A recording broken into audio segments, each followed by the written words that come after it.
বেগম, ও Helena Begum,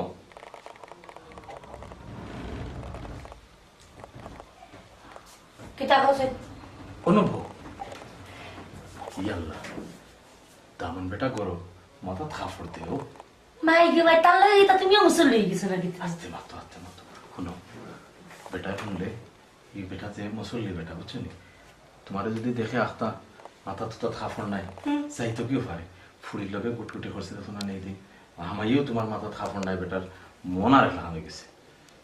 তখন আমি কিতা করতে মাখান হবো কিতা লাগি ডাকছো?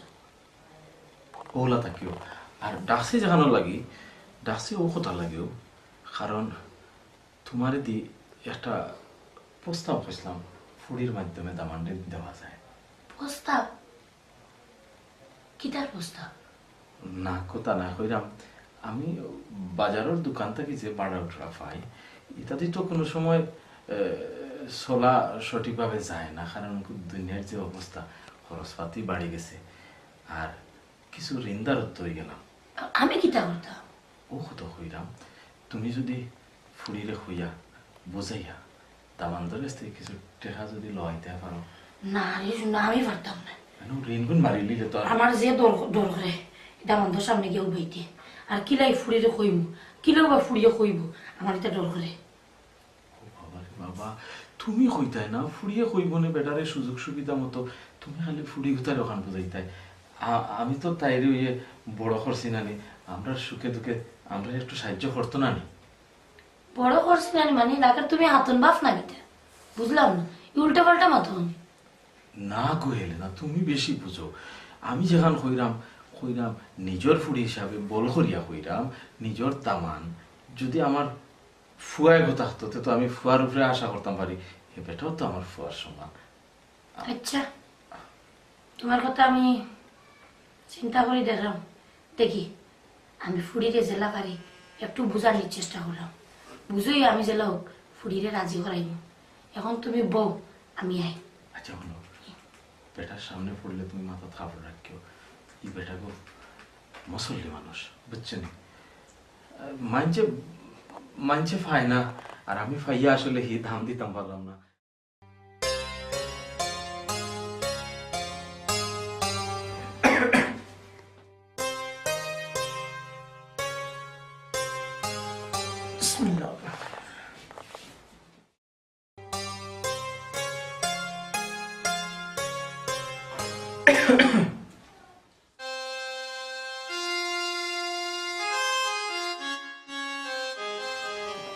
আপনি একজন আচ্ছা খাইলে বা পাত লয়ে গেছি জি আপনার লাগে পারছে।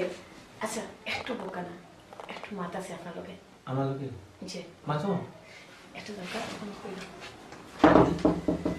কোনো সমস্যা জি না কোনো সমস্যা নাই। বাদ ফরে খাইব সমস্যা নাই কই না আসতে একটু অসুবিধা না জি না ওই গেছে সপ্তাহ রেডি হয়ে গেছে কইরাম কিতা কইতেছি যে আমার তুমি কইতা মানে তুতুমুতু করো মানে ও তো তুমি তো নাই কইরাম আব্বার আগল্লাহান ব্যবসা বাণিজ্য ভালো চলেন না। ও আচ্ছা আচ্ছা না ইনো ইনো ইনো একটা ব্যাপার হচ্ছে কি ওই কিসমত আল্লাহ যা দিবা তারপরে কিন্তু উচিত আমরা সন্তুষ্ট থাকতাম। জি ও খারাপ হোক খারাপ হোক বালায় তো যাইব এটা তো নিয়ম না আগের চুন জি না কইরাম আমরা তো আল্লাহ বালাও চালাইরা আপনার আল্লাহ ব্যবসা শুকরিয়া বাণিজ্য দেয় তৈব জি। যদি বালা চলন বা বালা চলন তাইলে আলহামদুলিল্লাহ আল্লাহ শুকরিয়া আল্লাহ রহমানুর রহিম খুশি হন। জি আমরা আলহামদুলিল্লাহ আল্লাহ জেলা আমরা চালাইরা আমরা খুশি আছি। কইরাম আব্বার যদি আব্বার দিকে একটু নজর দিতা। আমি কইছি তো তান্ডে কইছি আব্বা আপনি নামাজ পড়েন না আপনি নামাজ পড়ুকা নামাজ পড়া উচিত কোন দিন মর্ম আমরা খেয়ে কোন সময় মর্ম রব্বুল আলমী ছাড়া কেউ জানে না। আমি যতটুকু সম্ভব আমার নজর দিলাম আমি কইরাম আমার যতটুকু দায়িত্ব জি একটু বাকি না আপনি মনে বিষয়টা বুঝছেন না আমি কিতা কইতাম আসলাম।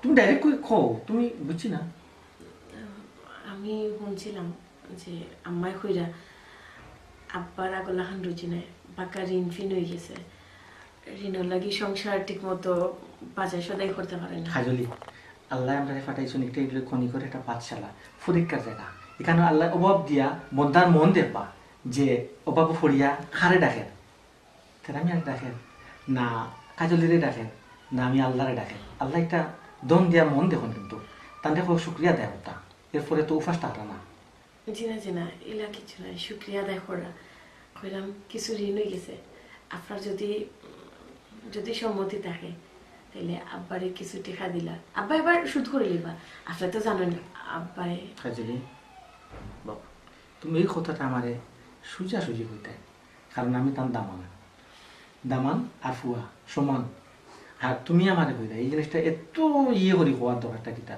সংকোচ বোধ করি হইরা তবে আমার কিন্তু একটা কথা জি তোমার তার যে দোকানের মাঠে 30-40,000 টাকা আব্বাই খাইন খাইন কয়জনে মাত্র 2 জন আমার হরি আর আমার আব্বা না কেউ আছে ডাইনে বাবু কেউ আছে জি। কেউ নেই কিন্তু চলার তো কথা আমার আয় কত বেশি হইলে কোনো মাসে 20,000 বা 25,000 আমার চলেন না জি চলে তো যাই হোক কারণটা কিটা জানো তোমার আব্বা মানে আমার শ্বশুর এই যে ক্রাইসিস অপারেশন কারণটা কি